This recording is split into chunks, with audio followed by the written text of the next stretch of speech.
ان کی بیٹی ایک دن حضرت عمر کے پاس آئی.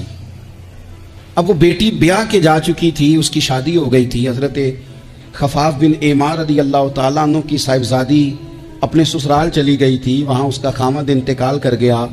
وہ خاتون واپس آ گئی, وہ حضرت عمر سے ملی, بیوہ عورت. اس بیوہ خاتون نے آ کے, یہاں تو میرے بھائی وہ فوجی بیچارے جن کی بیویاں, جن کو ایک تقریب میں تو خوب ایوارڈ دینے کے لیے بلایا جاتا ہے, میں نے یتیمی کا وقت گزارا ہے, مجھے پتہ ہے کہ 2-4 مہینے لوگ آ کے کہتے ہیں کوئی حکم ہوا تو 10 آ جائے, پھر جب 1 سال گزر جاتا ہے تو پھر لوگ کہتے ہیں 4 بھرا نے کام کیوں نہیں کر دے. تو ایسے تو نہیں نا کہ ابا ایسے ہی چلا گیا تھا, بڑا کچھ دے کے گیا ہے, کدھر ہے فلانی چیز. لوگوں کا نظریہ تھوڑے عرصے کے بعد اور ہو جاتا ہے. آپ نے بڑے بڑے شہداء کے گھروں میں ایوارڈ تو دیے, کیا کبھی آپ نے پلٹ کر دوبارہ غور کیا کہ ان کے بچے کہاں ہیں, ان کی بیوہ کس حال میں ہے, وہ زمانے کی تیز دھوپ اور تیز آندھی کا مقابلہ کیسے کر رہے ہیں. بغیر باپ کے جو انسان کو کھلے آسمان تلے وقت گزارنا پڑتا ہے وہ کتنا کو مشکل ہوتا ہے, وہ کس طرح ٹائم گزار رہے ہیں, یہ کبھی سوچا لوگوں نے.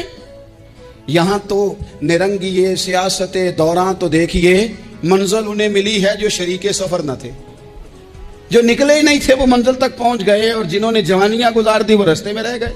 حضرت خفاف بن ایمان کی صاحبزادی بیوہ ہو کے آ گئی, بچے ساتھ تھے. سرے راہ جناب عمر سے ملی اور مل کے کہنے لگی, حضور میں اس صحابی کی بیٹی ہوں جنہوں نے احد والے دن اپنے بیٹے کے ساتھ مل کے محاصرہ کیا تھا, بچے میرے یتیم ہو گئے ہیں, میں بیوہ ہوں.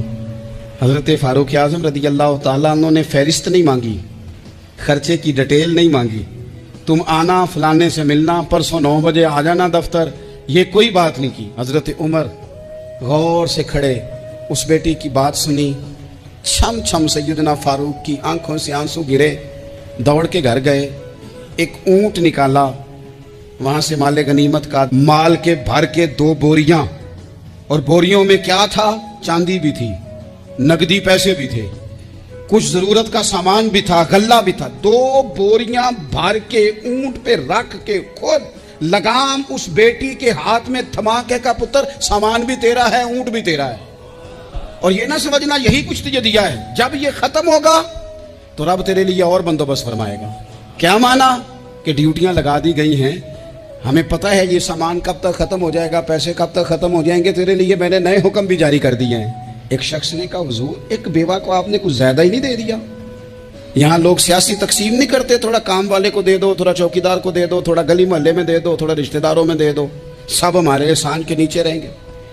کہا ایک ہی خاتون کو آپ نے اتنا نہیں دے دیا. تو حضرت عمر ناراض ہو گئے, فرمانے لگے, تجھے تیری مار ہوئے, میری نظروں میں آج بھی وہ جلوہ موجود ہے جب اس کا باپ اور بھائی میدان احد میں کافروں کے خلاف لڑائی کر رہے تھے, آج تک میری نظر میں موجود ہے. تو کہتا ہے میں نے زیادہ دے دیا.